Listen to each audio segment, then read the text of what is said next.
अपनी लड़की की शादी कहीं अनर्गल जगह पर नहीं, उसके घर में शिष्टाचार हो महाराज, संस्कारित हो, मड़ई और झोपड़ी कटरैन देख करके ना भगे। वीरेंद्र बाबा कहेले ए कटरन होखे त बियाह क दीह, मड़ई होखे त बियाह क दीह, घर एक के कोठरी बा क दीह, खेत कम बा त क दीह, लेकिन एक जगह बियाह करे के ना कहब जेकरे घर में धक्का धक बोतल खोलाता। कोनो भरोसा नहीं बा कि का कह सकेला महाराज। शीशी बोतल के वाले के घर में कभी बेटियों की शादी अपनी जीवन में भूल कर मत करना, सबसे बुरा काम यही है। बोलो सच्चे दरबार की जय। अब देखिए शंकर जी दुल्हा बन जाता ना। जितने विद्वान हैं थोड़ा चौपाई को पढ़िएगा आप। कि शिव ही शंभुगन करही सिंगारा, शिव ही शंभुगन करहि श्रृंगारा, शिव ही शंभुगन करहि श्रृंगारा, शिव ही शंभुगन करही सिंगारा, शिव ही शंभुगन करहि श्रृंगारा, जटा मुकुट यही मोर समारा, जटा मुकुट यही मोर समारा, जटा मुकुट यही मोर समारा, जटा मुकुट यही। रामचरितमानस की चौपाई पहले पढ़े आप। शिव ही शंभुगन, शंकर जी के गण लोग श्रृंगार करता। शिव ही शंभुगन करही सिंगारा, आ जटा मुकुट अहि माने सांप, जटा मुकुट यही मोर सवारा। शंकर जी के जटा बटले बा, अहि माने सांप, सपवो दूगो लपेट के यही में मोर बना दी हल्लो। अच्छा ई मोर कबो बौरहू का उतरल बा? उतरल बा कबो ना। लेकिन दुल्हा कैसे बनत रहे बाबा लिखली कि कर त्रिशूल यरु डमरू बिराजा, आ चलही बसह चढ़ी बाजही बाजा। कौने सवारी पर दुल्हा बनली? कौन सवारी है? मारुति। कौन सवारी है? बसहा बोल तन कड़ेरे बोला जा हमरो सुना। शंकर जी के पूरे परिवार में जानवर सवारी है कि मारुति बोलोरो मार्शल? जानवर। शंकर जी के सवारी का है? बसहा बैल। और शंकर जी की औरत का नाम है दुर्गा। शंकर की अर्धांगिनी का नाम दुर्गा। दुर्गा जी के सवारी नहीं बोलो। दुर्गा जी के सवारी बाघ। शंकर जी के सवारी बैल और दुर्गा जी के सवारी बाघ। ये दोनों लग एक के लग रहे तो मर्डर होई कि ना? ना होई? ना होई? नहीं होई? बाघ है बैल एक के लग रहे खतरा ना बा। शंकर जी के एगो पुत्र बाणे जेकर नाम गणेश है। जेकर नाम गणेश। गणेश जी के सवारी चूहा मूस और शंकर जी के गोटाई में सांप। सांप या मुंह से के लग रहे तो मर्डर होई कि ना? ना होई? ना होई? ध्यान से सुनो। शंकर जी के एगो पुत्र बाणे जेकर नाम कार्तिकेय है। कार्तिकेय की सवारी, कार्तिकेय की सवारी मोर और शंकर जी के गले में सांप। सांप या मोर एक पास हो तो खतरा होगा कि नहीं होगा? लेकिन आप बताओ भोलेनाथ के परिवार में कभी विवाद हुआ है? बाबा लिखे हैं कि जहां सुमति तहां संपत नाना, और जहां कुमति तहां विपत निधाना। तनहई पार्टी हमरे और ताकी चटनी रोटी बनल बा आ देवरान जेठान ससुर भसुर खैली जा, अपन गुदरा बिछा के सुतल बन जा। ऊ निक बा आ कि पूरी पुलाव मशरूम पनीर मार पापड़ छनाइल बा आ सांझी के रोज लटा कूटन हो जाता। निमन कौन बा? पुड़िया पुलवा की चटनिया? है चटनी वाली पार्टी बुझातिया। है दशा खराब मत करो भाई, बना करके बाजार रहो, सम्मानित बनो, इज्जतदार बनो। ईमानदारी से बोलिएगा। अपनी घर में विवाद हो, अपनी घर में झगड़ा हो, ससुर से, सासू से, केहू से, देवरे से, मर्दे से, आई बात रुआ घर ही में रही जाऊ चैंपियन बा, आगे बात बाहर निकल जाऊ चैंपियन बा। नहीं बोलो। घर की बात हम निवेदन करेंगे, जितनी बेटियां बहना बैठी हैं, अपने घर में अगर हस्बैंड गाली दे दिए हैं, सास गाली दे दी है, आप कुछ कह दी हो, देवर कुछ कह दिया है, तो अपने परिवार की बात किसी बाहरी लोगों को सुनाने का प्रयास न करो। अच्छा, तो बाहर वाले सुनेंगे तो मजाक करेंगे कि नहीं, खिली उड़ाएंगे कि नहीं?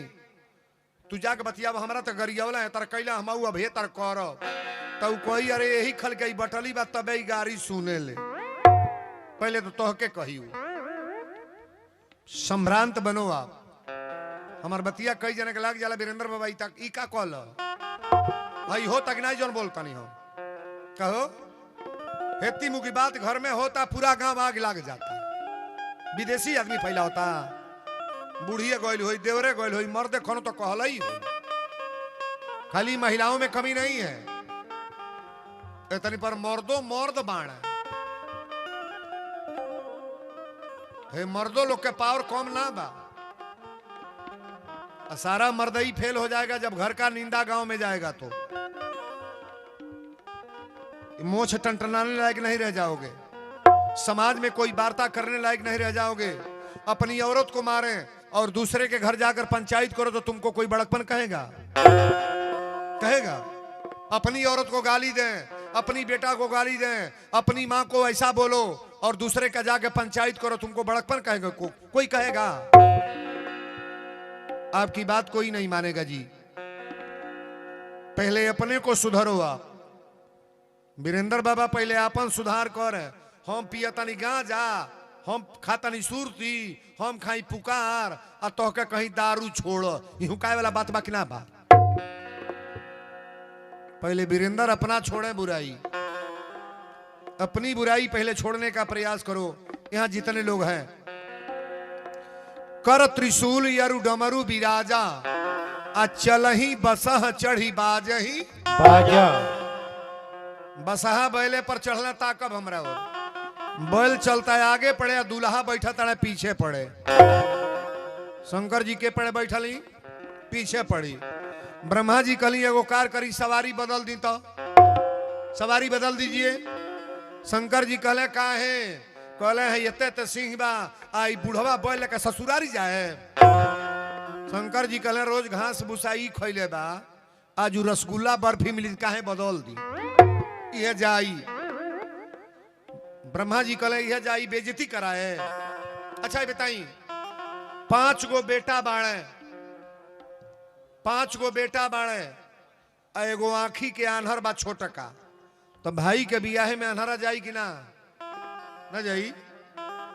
टो जाई, कौन मारुति खाली बा ना बैठी जी, ओकर पद बा कि ना? 5 गो बेटा बना, एगो विकलांग बा, हे ही तरह ऐठा ता दे। भाई के बियाह में जाई कि ना? ना जाई हो, ना जाई। जाई। शंकर जी के परिवार में जितने लोग शंकर जी के गण, शंकर जी के तो गण महाराज जैसे हैं, कौनों को भोर दही आंख बाबा लिखे जाता है कि जस दुल्लह तस बनी बराता। भोलेनाथ की बारात चल रही है। अच्छा ये बताई, आपन कटरन के मकान बा, आ केहू के 3 मंजिला बा, तो 3 मंजिला कोनो काम में तोहरा बा? कटरन बढ़िया बा। केहू के बेटा डीएम होके, मास्टर होके, आ तहार मर्द हरजोता बा, तो हरजोतवा नहीं के बा कि मास्टर बा? अपने जौन कामे आवता, अपनी घरे जौन बा, नून चटनी केहू खैले होई, आ केहू पनीर खा के आइल होई, हमरा उसे का करे के बा? अपने पर भरोसा करो आप, अपने पर। हमारी कथा में एक चीज आपको मिलेगी, जीवन में अगर संतोष है, जेकरा 4 गो गाड़ी बा सोचा था 2 गो औरी किना जा, 3 गो मकान बा सोचा था 1 गो औरी बन जा, लेकिन 50 गो मकान बनवा लो, शांति मिलेगा? मन बढ़ता ही जाएगा। वीरेंद्र बाबा तो इतने में, जितना में हम है ना, हमको इतना प्रसन्नता रहता है ना, इतना सुखी रहते हैं कि मुझे कहना पड़ता है कि ठाकुर जी आप मुझे क्या नहीं दे दिए, बहुत कुछ। अरे जिसको समाज मिल गया, पूरा उत्तर प्रदेश बिहार हम छकाए हैं, 365 दिन में एको दिन घर नहीं रहते हैं। ये तो मिलना दुर्लभ है ना, दुर्लभ है कि नहीं है? मनुष्य का जीवन पाने के बाद हम कल बताए थे कि सुंदर कर्म करके मरो, मरने के बाद वो लिखे है ना, कबीरा जब पैदा हुए तो जग हंसे हम रोए, आय ऐसी करनी कर चलो हे कि हम हंसे जग रोए। कर्म बढ़िया करके जाओ कि मरने के बाद संसार दुनिया वाले रोए और तुम हंसते चले जाओ। बोलो सच्चे दरबार की जय। बाबा लिख ली कि जस दूल्ह तस बनी बराता, जस दूल्हा तस बनी बराता, जस दूल्ह तस बनी बराता, कौतुक विविध होई मग जाता। राम सिया राम जय जय राम राम राम, सिया राम जय जय राम। बोल दी शंकर भगवान की जय। जस दुल्लह तस बनी बराता। चौपाई को थोड़ा गौर से सुनेंगे। कौतुक लिखा गया है, कौतुक शब्द। कोनो के हथवे ना, कोनो को गोड़वे ना, कोनो के पीठी पर आंख बा, कोनो के पेटे पर आंख बा, कोई मुखहीन विपुल को काहू, कोनो के 10 मुड़ी बा आ कोनो के हेपर से गटइए ना।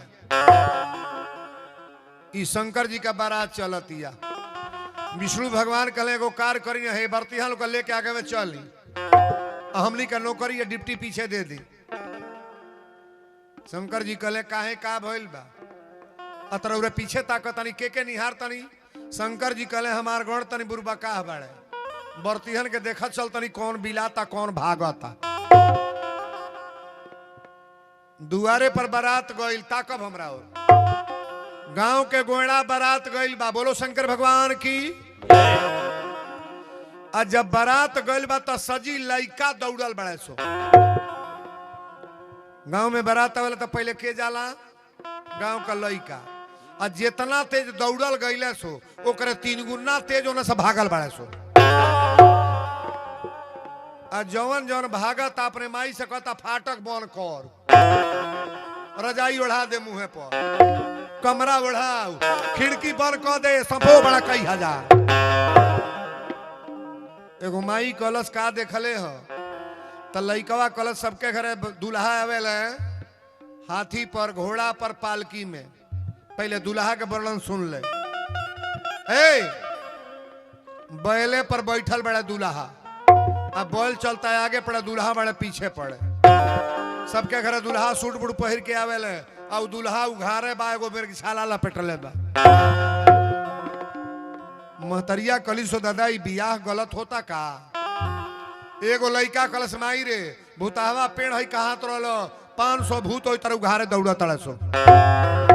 गदहा, नेउर, सियार, बिलार, भेड़, बकरा, सांप, गोजर, बिज्जी, हाडा, बाप हो बाप, हाड़ी या मौज तो बन बन कैले बड़ी सो बारात में। शंकर जी का बारात है, पंडाल में आजत के बैठी की भागी काजन रौरे यहाँ के बियाह कटवा बाग नहीं हमारे इलाका में बाढ़ जाने केहू घर बरदखुआ आई है तो अपने दुआरे पर बैठा ली है, बिस्कुट मीठा पानी पियई है। बरदखुआ लोग कहिए दूल्हा के पोजीशन अत लइका बड़ा ठीक बा, एके गो लेकिन बा, तो पूछी लो कौन लेकिन, अत तनी लइकवा पकौड़ी खाला, तो कहिए ये जी पकौड़ी तो केहू खाला, अत हरदम नहीं खाई, जइया दरुइया पियला तहिया खाला। बरदखुआ लोग कहले दारू पियला, अत हरदम दारू नहीं पी, जइया जुआ में हार जाला तहिया पियला। कहलो जुओ खेलेला, अत हरदम जुआ ना खेली, जइया मोट रुपया लूट के लेवला तहिया खेलेला। बियाह काटे के पड़ल की कट गई। जिगना में कहबा कि ना रिहर्सल कइल कर। मर्द कौन की अपने जीवन में 20 गो बियाह न कटले हो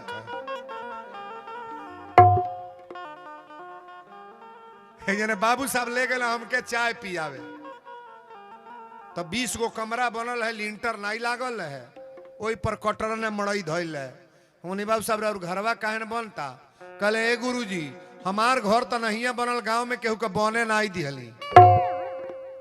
हम फिर बोलो तो हमार घरवा तो नहीं है बनल, गाँव में केहू के बने ना दिहली। कहली काहे?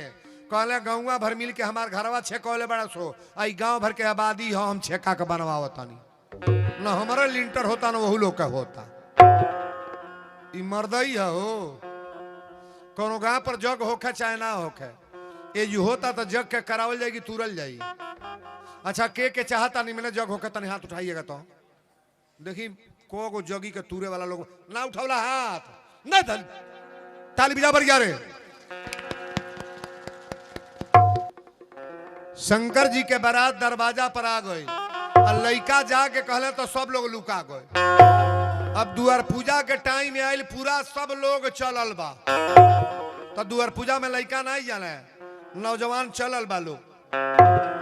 जिगना में बारात आ जाता, गांव के सजी नौका लौंडा जहिया सब बोलावे, चलो दुआर पूजा के टाइम हो गल, चलो। शंकर जी के बिहावा में इतर भाजत गइल लो, लेकिन तन ताकब हमरा और शंकर जी के बरतिया में सबसे अगवा जौन रहल ओकर हेपर से गटइए नहीं रहल, हेपर से मुड़ी ना रहल। आई जवान लोग हे तर छरकत जाता लोग हे तर। तो जब अगवा बढ़ल लोग तो जौन के हेपर से गटइया ना रहे, वो पूछा था बारात ठहरने का स्थान कहाँ है? एक जना कहले कौन बोलल हरी? अरे बर्तिहन में कौन बोलल हो? अच्छा हे में कोनो मेहरारू होखे पर तो गटई ना होखो, आ लुगा से तोपले होखो। आ एक बार कहे ए दीदी कब अइली हो? तेजू के रही की भागी बैठ के हो मेरा मुँह के कब बैठी। ई जन जन छरकत गइल लो, ए चल पीछे भाग, बोलिया कुल का बोला हो, बोले कहां से ही गोली आ गई हो? बाराती हम सो शंकर जी के बियाहे में बड़ी लीला बा। हई बा तब से नाचता है छोटका। ठाकुर जी करें कि द्वार पर सबके बैंड बाजा बाजो, सबके घरे बेटा के बियाह हो खो, बेटी के बियाह हो खो, खुशहाली मनावल जा। भोलेनाथ आज तोहार बियाह होके जाता। बड़ा भाव से कथा के ध्यान दे। कहलस की बारात ठहरने का स्थान कहाँ है? तो जिन करेजा के कमजोर बालो तीन तो ठोई के बेहोश हो गल लो। बरियर का भागल बड़े आ जौन भागत आ फेर लौकत ना बा।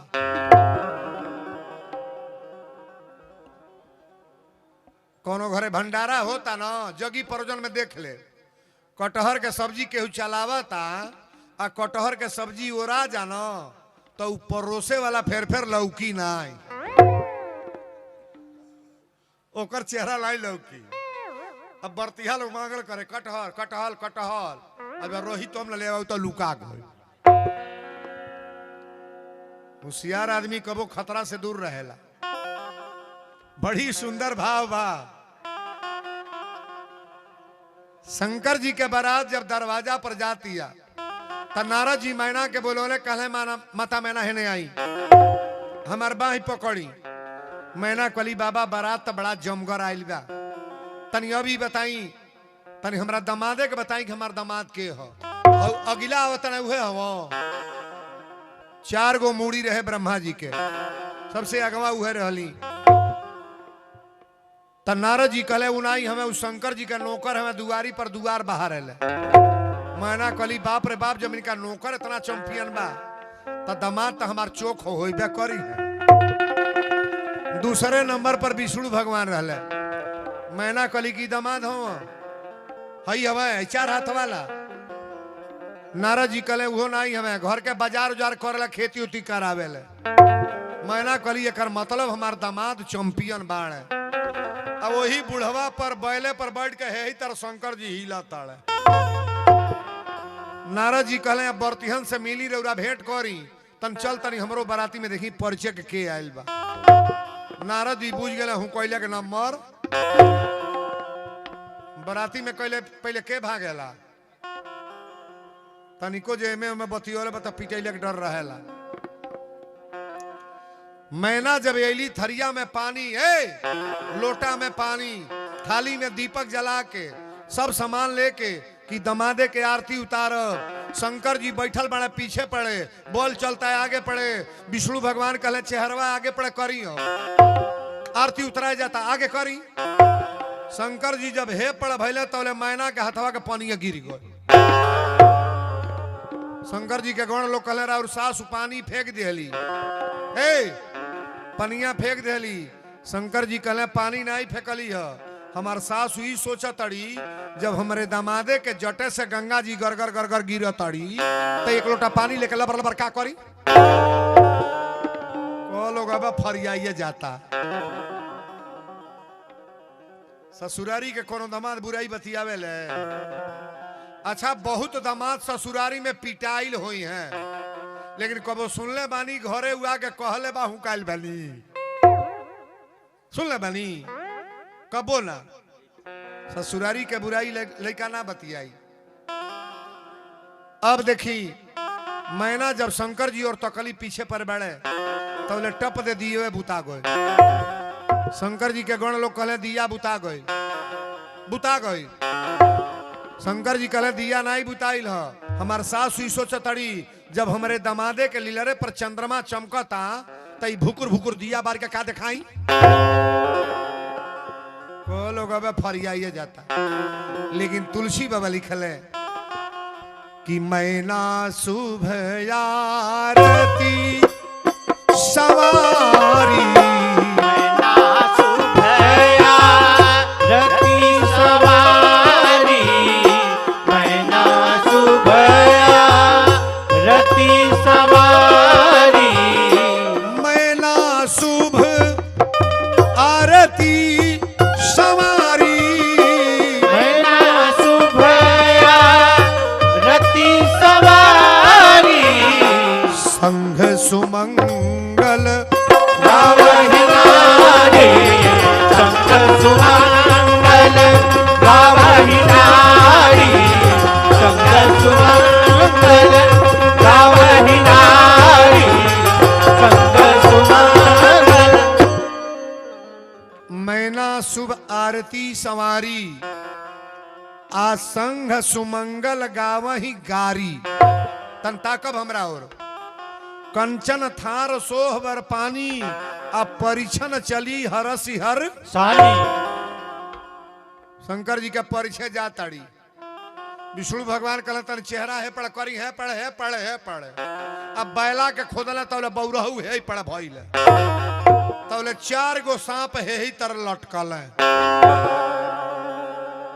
मैना कहली रे गटैया में सांप हो है सांप आ कनवा में बिछी आई कपार में से पानी गिरता टप दे थरियवा पटक के बेहोश हो गईली। आ 5 मिनट के बाद रोते सुसुकत उठली। एक मुहे 1000 गारी नारद के हम काहि बिगाड़ा अब भवन मोर जिन बसत उजारा। नारद तोहर का बिगड़ल नहीं कि हमार परिवार बसल तू उजार दिहल। मदारी के साथ शादी हुई डमरू बजावे के साथ शादी हुई भिखारी के साथ उघार दमाद हमार दमाद हमार। पार्वती मैया लगवे रहली पार्वती माई अपना माई से कहली तुम सम मिट्टी की विधि कर अंका अब माँ तू व्यर्थ जनी लेहू कलंका। माई कलंक न ला नारद के गलती नहीं बा तब नारद सब ही समझावा पूर्व जन्म के कथा सुनावा। नारद जी कहले माता मैना रा उल्टा मत बोली प्रथम जन्म दक्ष गृह जाई आ नाम सती सुंदर तनु पाई। इनके बेटी कहत नहीं, बेटी बेटी मैना कली नारद हमार भरम पहले हटाव। ई पार्वती हई के नारद जी कहले कि याद भवानी है। शंकर जी के जितना भी या भइल भाई याद भवानी है कि केहू के बेटी आदि भवानी। कहले जने कहले कि वीरेंद्र बाबा दशरथ जी के बेटा राम हो। हम कहीं प्रमाण यही तर तू खाली कथे बोलता का। जहां लिखल बा कि श्रृंगी ऋषि वशिष्ठ बुलावा पुत्र काम शुभ यज्ञ करावा भक्ति सहित मुनियाहुत दीन्हे अब प्रगटे अग्नि चरुकर तब लीन्हे। जो वशिष्ठ कछु हृदय विचारा अब पूरन गाम भय सिद्ध तुम्हारा। यह हबि बाँट देव निपजाई और जथा जोग जेहि भाग्य बनाई। कौशल्या प्रसादी पौली तो भगवान भैले आगे शारीरिक संबंध है, प्रसाद है। अब भगवान जन्म नहीं लेते हैं, माता जी का अवतार होता है। भगवान परमात्मा का जन्म भय प्रगट कृपाला दीन दयाला। आप कथा को खिलौना न समझना। ये न कहले कि वीरेंद्र बाबा दशरथ जी की यहाँ राम जी आ सकेले, हमली की यहाँ मनु शत्रुपा बन के तपस्या तुम भी करो। तपस्या करने वाले के घर भगवान क्यों नहीं आएंगे? आज मेरे माता पिता का तपस्या फल में है कि नहीं है? हमरो माई जौन पैदा कैले होई अब तो इतनी पर शरीर ना बा, वो लोग से जानत ना हो कि बेटा हम पैदा कर लेने की का हमार पुत्र करता।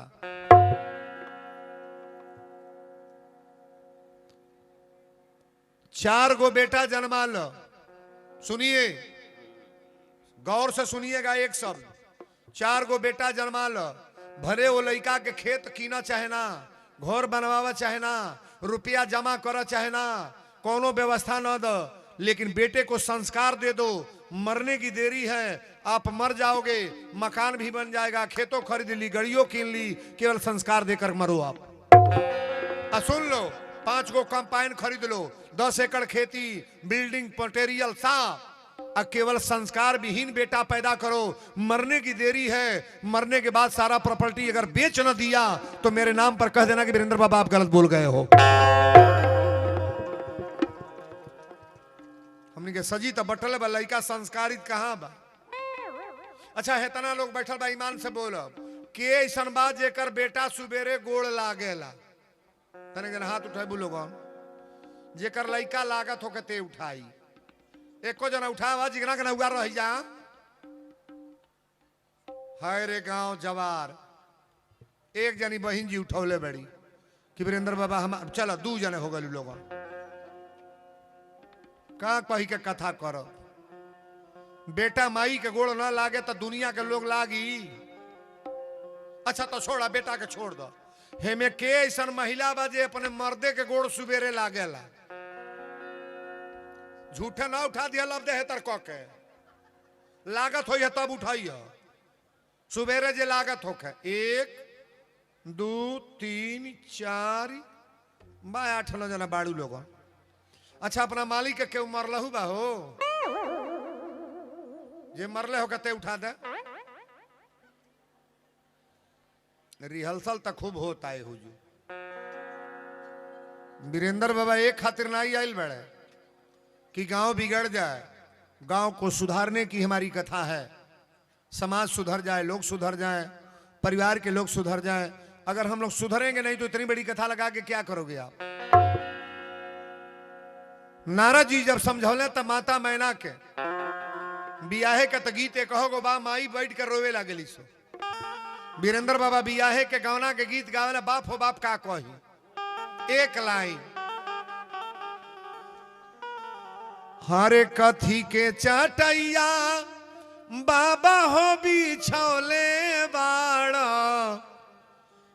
आ जांघे बैठौले बाड़ा हो।